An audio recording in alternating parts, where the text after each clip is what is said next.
Жаңы төрөлгөн баланы турак үйдүн короосундагы отургучка таштап кеткен аялдын өздүгү такталды. Москва прокуратурасынын маалыматы боюнча ал Кыргызстандын жараны, 26 жашта. Алдын ала маалымат боюнча бала анын уулу. Аял милиция бөлүмүнө жеткирилди деп айтылат маалыматта. Буга чейин Россиянын Москва шаарындагы турак үйдүн короосундагы отургучтан жаңы төрөлгөн ымыркай табылганы айтылган. Ошондой эле дагы бир Москвадагы кыргызстандык аял жаңы төрөлгөн кызын таштанды таштоочу бакка салып салган. Бул тууралуу Салтанат Митиева жазды. Видеосун сүрөтүн чыгарбайм. Кечээ Усачева көчөдөгү мусорный бакка жаңы төрөлгөн кызын ыргыткан аялдын тергөөсүнө чакырыптыр. 41 жаштагы аял экен. Эми мени чакыргандан улуту кайсы экенин билсек болот. Бул кечээ именно 14 августта болгон окуя. Жаш кыздарды жаш десек, 41 жаштагы аялдын бул кылганына эмне дейириңди билбейсиң. Кызды көк курткага ороп, жанына баклажка коюп койгон. Ысык Көл облусунун Корумду айылында бүгүн 16 августта саат 12:47 чамасында 3 унаанын катышуусунда жол кырсыгы катталды.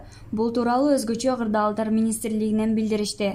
Маалыматка ылайык Subaru Forester, Audi A6 жана Mazda 626 үлгүсүндөгү унаалар кагышып, 32 жаштагы эркек жана 20 жаштагы кыз ооруканада каза болду.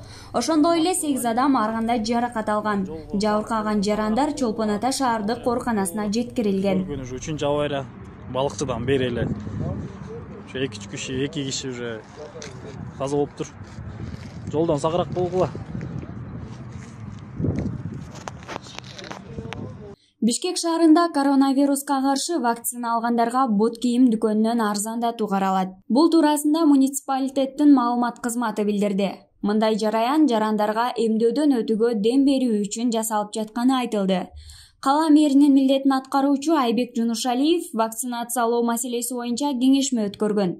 Учурда шаардыктарды шыктандыруу механизми иштелип жатат. Вице-мэр Виктория Мазгачева 1-май райондук акимияттын демилгесин белгиледи.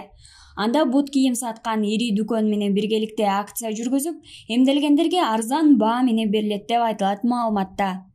Мазгачеванын отчетунан кийин кала башчысы акимдерге вакцинациялоо иштерин күчөтүү жана маалыматтык кампанияны активдештирүүгө тапшырма берди. Анын аткарылышын вице-мэр көзөмөлдөйт. Милиция органдары интернеттеги социалдык түйүндөрдүн колдонуучуларынын жазганы боюнча дайыма мониторинг жүргүзүп турат. Бул тууралуу Ички иштер министрлиги өткөн ишемби күнү билдирүү таратып, адамдын улутуна, тилине, дилине карата кастык козуткандар аныкталса, дароо чара көрүлөрүн эскертти. Мекеме белгилегендей, мындай аракеттер кылмыш катары бааланат жана Жазык кодексинин 313 беренесинин негизинде 10 жылга чейин эркинен ажыратуу чарасы каралган. Өткөн аптада Бишкекте балдар аянтчасынын кызматкери орусча эмес кыргызча сүйлөсүн талап кылган адам аны чаап жиберген окуя кызуу талкуу жараткан. Окуянын видеосу тарап, интернет колдонуучулары ар кандай комментарийлерин жазышкан. Кыргызстанда кыргыз тили мамлекеттик, орус тили расмий макамга ээ.